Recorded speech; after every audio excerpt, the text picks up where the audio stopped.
Hello বন্ধুরা, কেমন আছো তোমরা? Welcome back to my channel Shilpi's ফ্যামিলিতে আরেকটি নতুন ব্লগে তোমাদের সবাইকে অনেক অনেক ওয়েলকাম করছি। আশা করি সবাই ভালো আছো, আমরাও ভালো আছি। সকালবেলা একদম ঘরের মুখে বসেছি আজকে, দেখো সবজি কাটতে। আর এইখানে সবজি কাটতে বসেছি, এত মাছ রয়েছে ফ্রিজে, তোমরা দেখেছো না? গৌতম বলছে ওই মাছ টাছ রেখে তুমি একটা কাজ করো, বরং একটু লাউ ডাঁটার ডাল করো। তাও এখানে কোথায় হাঁটতে গেছিলো, ওখান থেকে লাউ ডাঁটাটা নিয়ে আসছে, কিন্তু একদমই টাটকা না, বোধহয় কালকে এনেছে কি পরশু এনেছে, সেটাকে তুলে নিয়ে চলে এসছে। এখন বলছে তুমি লাউ ডাঁটার ডাল করো। আর যদিও লাউ ডাঁটার ডাল আমরা সবাই খেতে ভালোবাসি, তো ভাবলাম একটু কেটে কুটে নিই। আর একটু উঠতেও দেরি হয়ে গেছে আজকে, একদম কেটে কুটে ধুয়ে তার মধ্যে নিয়ে আসছে হাঁসের মাংস। আমি কোনো দিন খাইনি, আমার বাপের বাড়িতে খায় না, আমার শ্বশুর বাড়িতে খায় না। গৌতম শুনেছে কোনো একটা স্টাফ বলেছে যে ভালো লাগে খেতে, নিয়ে চলে এসছে। তোমরা বলো, এই যে এইটা নিয়ে চলে এসছে এখন হাঁসের মাংস, আবার বলছে যে তোমরা কেউ খাবে না শুনে আমার আর এখন মনে হচ্ছে যেন না করলেই ভালো, না খেলেই ভালো হতো। আমি জানতাম না যে ঘরে আনলে তোমরা এতটা বলবে। যাই হোক, সবাই মিলে মার ঘরে গিয়ে বলা হলো যে মা তুমি কি, ভাই কি খাবে, মানে বলছে না, পিঙ্কু নাকি খায় না, মানে আমার ছোট দেওয়ার, তো কেউ খায় না। তারপরে গৌতমকে আমি বলছি বেচারা এনেছে একটুখানি করে দিই, যার জন্য আবার এই মাংস সব আবার ধোয়াধাই হলো। তারপরে আগে তো মাছ টাছ সব কাটা 2 দিন আগে বাজার করেছে, দেখেছো, সব কেটে কুটে ধুয়ে রেখেছি। তারপরে আবার মাংসটাকেও কাটলাম। আর এই যে দেখো এখানে মাংসের পেঁয়াজ রসুন আদা, এদিকে ডাল, একটু ফুলকপির রেজালা করবো আজকে রাত্রে রুটি দিয়ে খাওয়ার জন্য।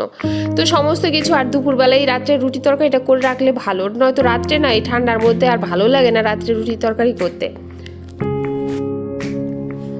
স্নান সেরে তারপরে এই দেখো একদম চলে এসেছি, একটু সিঁদুর পরে নিলাম, হাতে মোবাইলটা নিয়েই আজকে সিঁদুরটা পরলাম। একটু লিপ বাম দিয়ে দিলাম, কারণ এখন যা ঠোঁট ফাটবে।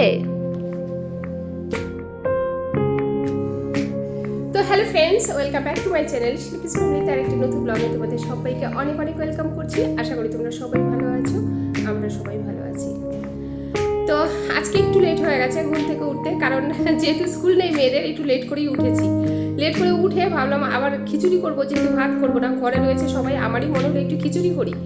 আর কালকে নিরামিষ ঘ্যাটটা করেছিলাম, ওই ঘ্যাটটা রয়েছে, মিষ্টি মিষ্টি করেছিলাম, আর ওটা দিয়ে একটু খিচুড়ি খাবো, ছোলা খিচুড়ি, এটা আমার একটা ইচ্ছা আর কি সকালে, যার জন্য ঘুম থেকে উঠিনি। আর কি করেছি জানো তো, মেয়েকে বললো মা আমাকে একটু ভোর 4টায় ডেকে দেবে, ওকে ভোর 4টায় ডেকে দিয়েছি, ও পড়তে বসেছে, ওই যে 4টায় উঠেছি আর না ঘুম পাচ্ছে না। তারপরে আবার গিয়ে 6টার সময় শুয়ে পড়েছি। 6টার সময় শোয়ার পরে দেখি অনেকটা লেট হয়ে গেছে, 8টার সময় ঘুম থেকে উঠেছি। ঘুম থেকে উঠে তারপরে ঘরটরগুলো ঝাড় দিয়ে সব কমপ্লিট করে তারপরে এই যে এখন তাড়াতাড়ি করে স্নানটা সেরে ভাবলাম যে তাহলে আগে ঠাকুর পুজোটা দিয়ে নিই, তারপরে রান্না বাড়া সব আস্তে আস্তে ধীরে সুস্থিরে করবো আর কি। ওই জন্যই একটুখানি লেট হয়েছে, তবে বেশি কিছু রান্না করবো না ভাবছি। গৌতম নিয়ে এসছে হাঁসের মাংস, আমাদের ঘরে কেউ হাঁসের মাংস খায় না, গৌতমও কোনোদিন নাকি খায়নি, এই ফার্স্ট। কোন স্টাফ বলেছে যে খুব টেস্ট, ও নিয়ে চলে এসছে, এবারে খেতে কতটা ভালো হবে সেটাই দেখার বিষয়। তো ওইটা রান্না করবো। তারপরে মেয়েরা ওই যে কালকে চিংড়ি মাছ ভাজা খেয়ে খুব টেস্ট পেয়ে গেছে, আজকে আবার বলছে চিংড়ি মাছ ভাজা করতে। যদিও ওই ফ্রোটেসটা তোমাদের দিতে পারিনি, ওরা যে চিংড়ি মাছ ভাজা খেয়েছিল ডিলিট করে দিয়েছি ভুল করে। তো চলো সকাল থেকে দেখতে থাকো, আশা করি তোমাদের কাছে ব্লগটা ভালো লাগবে, আর পাশে দেখো। এখানে এই যে দেখো একটু অমলেট করব, আর কালকের নিরামিষ তরকারিটা রয়েছে, অ্যাকচুয়ালি মেন হচ্ছে নিরামিষ তরকারিটা একটু মিষ্টি মিষ্টি হয়েছে, ওইটা দিয়ে খিচুড়ি খাবো, এটা একটা ইচ্ছা ছিল বলে। তো এই যে দেখো খিচুড়িটাও বেড়ে নিলাম, আর এইদিকে 2 দিন থেকেই ভাবছিলাম করব আর করা হয়নি, তো আজকে করে নিলাম। আর এইদিকে যে ডিমের অমলেটটাও করে নিলাম। এখন গৌতমকে দেবো আর বড় মেয়েকে দেবো, কারণ বড় মেয়ে যাবে কম্পিউটার টিউশনেতে। তো আর এই যে আমি হাতাটা দিয়ে খাবার দেই না, এত ছোট্ট হাতাটা, গৌতম মাঝে মধ্যে বলে তুমি এইটা না নিয়ে এসে না তুমি একটু চামচ নিয়ে আসলে ভালো হয় না, তাহলে কিন্তু আরও তাড়াতাড়ি উঠে যাবে। তো আমাকে এরকম মাঝে মধ্যে এই কথাটা বলে, যখনই এই হাতাটা বের করি আর এরকমভাবে দিতে থাকি, তখনই বলবে কি একটা চামচ নিয়ে আসো, বরং ওইটা ভালো হয়। একদিন না তোমার দাদাভাই আমার সাথে কীভাবে ঝগড়া করে সেটা তোমাদের কাছে শেয়ার করবো, ঠিক আছে? তোমরা দেখতে পারবে ওই মানুষটা কীভাবে আমার সাথে ঝগড়া করে আর কীভাবে আমার পেছনে লাগে।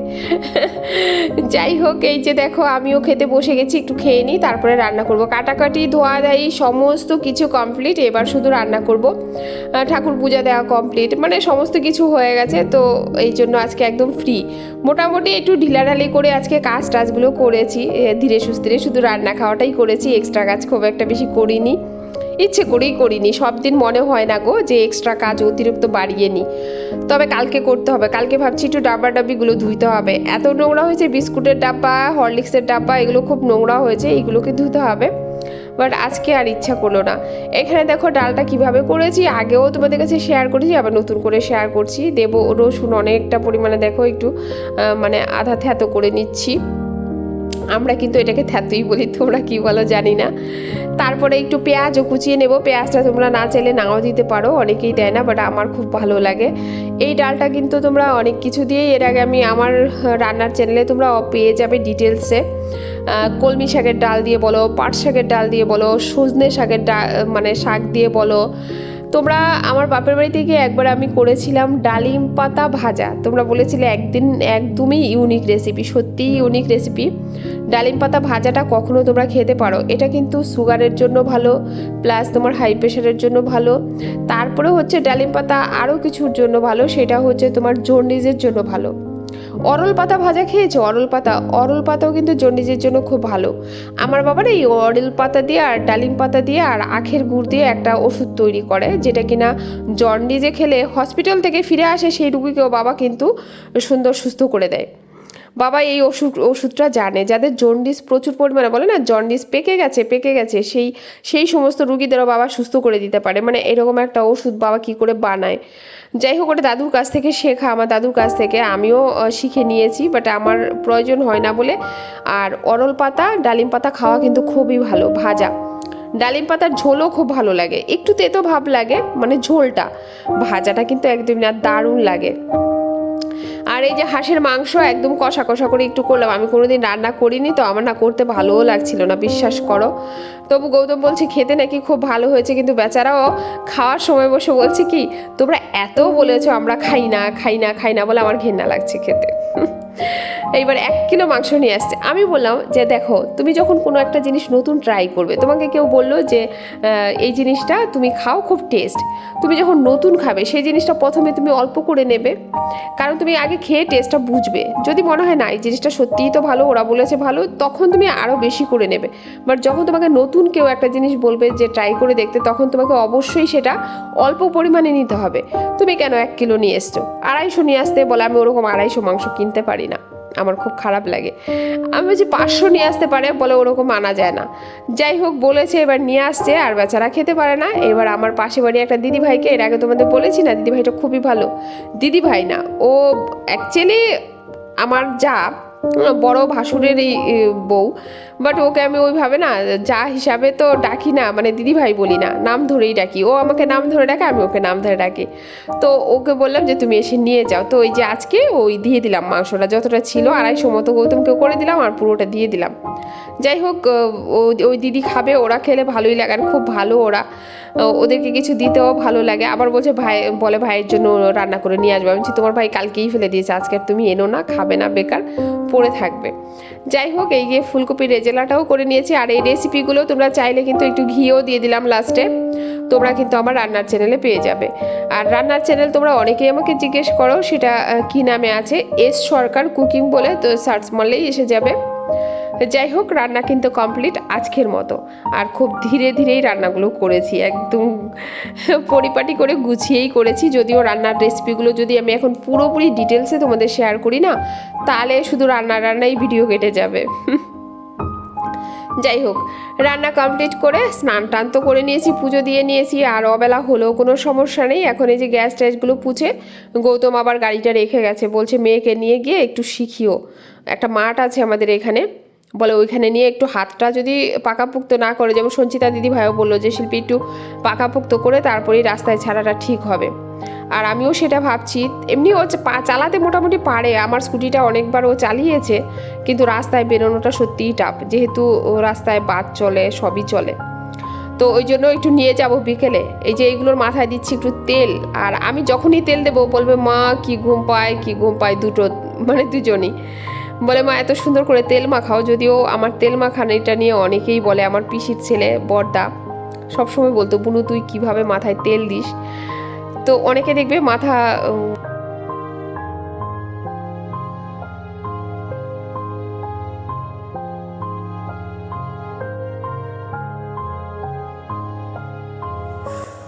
সবাই তো অনেক আগে খেয়ে নিয়েছে, আমি সব সেরে সুরে তারপরে বসছি।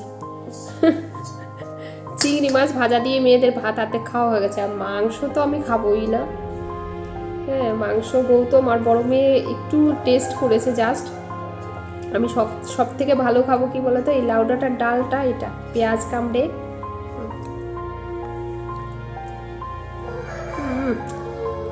প্রচুর ঝাল করতে হয়,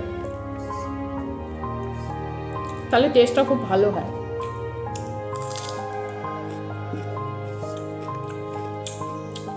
লঙ্কা ডলে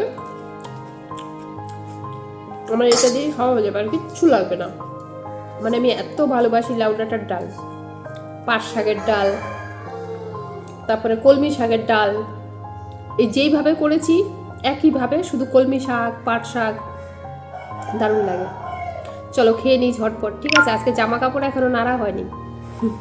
যাই হোক, খাওয়া দাওয়া করে তারপরে এই যে চলে এসেছি মেশিন থেকে জামা কাপড়গুলো নিয়ে, তারপরে এই যে এখন এখানে একটু মেলে দেব, মেলে দিয়ে তারপরে যাব নিচে, কারণ আজকে আর ছাদে নিয়ে গেলাম না, অবেলা হয়ে গেছে, আবার একটু পরেই তুলে আনতে হবে। তার থেকে বরং এখানে থাক পরে 2 দিন 3 দিন যত দিনে শুকাবে। তাছাড়া তো শীতকালে জামা কাপড় একটু তাড়াতাড়ি শুকিয়ে যায়, অত টেনশন নেই, খুব তাড়াতাড়ি শুকিয়ে যাবে। এইটা করে এই যে এখন ঠাকুরের বাসনগুলো একটু নামাবো, আসন থেকে বাসনগুলো নামানো হয়নি, ঠাকুর পুজো দিয়ে গিয়ে ওই যে সব সারলাম টারলাম, বাসনগুলো নামিয়ে তারপরে যাব নিচে গিয়ে অনেক কাজ থাকে, তারপরে আবার মেয়েকে নিয়ে যেতে হবে, মানে আমার একেবারে হেডেক লাগে মাঝে মধ্যে। গাড়িটা কেনার মূল উদ্দেশ্যই হয়েছে এটা, যে অন্তত নিজেরা একটুখানি হলেও ফ্রি হব, নয়তো একভাবে না অত ছোটা যায় না, একটা রেডি হওয়ার ব্যাপার থাকে না। তোমরা হয়তো ভাবো দিদিভাই যখন তখন যে কোনো চুড়িদার পরে চলে যায়, রোজ একটা জায়গায় যেতে হবে, রোজই ছুটতে হবে 3-4 বার করে, কতবার তুমি ভালো ভালো ড্রেস পরবে বলো তো? আর গাড়িতে করে যাচ্ছি, গাড়িতে করে আসছি, দূর যেইটা সামনে পাচ্ছি সেটাই পরে নিচ্ছি। ঠান্ডা তো বেশ ভালোই পড়ে গেছে। হ্যাঁ, কোথায়? সিঁদুর নাকি? ঠিক আছে। ঠান্ডা তো বেশ ভালোই পড়ে গেছে। আর এই যে দেখো একটা সোয়েটার কুর্তি পরে নিলাম, সোয়েটার কুর্তি, আর নিচে পরলাম জিন্স আজকে অনেক দিন পরে। এই যে দেখো, এই যে অনেকদিন পরে আজকে জিন্স পরে নিলাম, কারণ মেয়েকে যাচ্ছি গাড়ি চালানো শেখাতে। কারণ গাড়ি যদি ওকে নাই শেখাই না, তাহলে ঘরে পড়ে থাকবে, আমার কোনো লাভই হলো না। সে আমাকেই ছুটাছুটি করতে হবে, আর চালাতে পারে কিন্তু হাতটাকে একটু শক্ত করতে হবে। যার জন্য যে মেয়েকে নিয়ে যাচ্ছি গাড়ি চালানো শেখাতে, আর ছোট মেয়েকে বললাম যে তুমি এই হোমওয়ার্কগুলো কমপ্লিট করো, দিদি এসে টেস্ট নেবে। কি ঠিক আছে? চলো মা, 1 মিনিটও বসে থেকো না। তো চলো যাই, আবার সন্ধ্যা হয়ে যাবে, ঘরেও আসতে হবে। মেয়ে বেরিয়ে গেছে অলরেডি চাবি নিয়ে। চলো ওইখানে গিয়ে দেখা করবো। চালাও, হচ্ছে মনে হয় নাকি ওদের সঙ্গে যাচ্ছে? না তুমি চালাও দেখি। হ্যাঁ,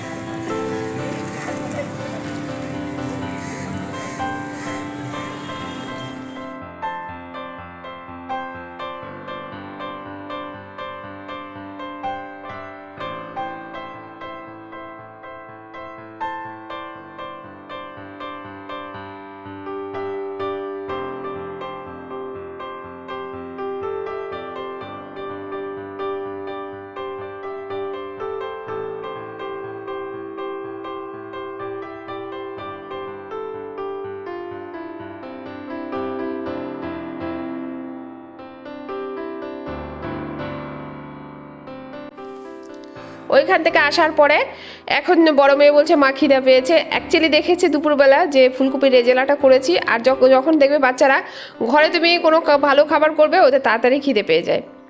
আমি ভাবলাম যাই হোক, যা আগে করে দিয়ে নিই, তাহলে অন্তত মুখটা বন্ধ থাকবে। নয়তো আমি এখন একটুখানি মোবাইলটা নিয়ে বসবো, একটুখানি মোবাইলটা হয়তো ঘাঁটতে থাকবো, এর মধ্যেই শুরু হয়ে যাবে মা খেতে দাও না খিদে পেয়েছে, মা খেতে দাও না খিদে পেয়েছে। যাই হোক, ওই জন্য ভাবলাম না আগে দিয়ে নিই। এইবারে এদিক থেকে ছুটকি কি বলছে, আমি তো রুটি খাবো না, আমি ভাত খাবো। আবার কি করলো, ঠাম্মির ঘর থেকে গিয়ে চিংড়ি মাছ দিয়ে ফুলকপি দিয়ে তরকারি করেছিল, ঠাম্মি দুপুরেই বলেছিল আনতে।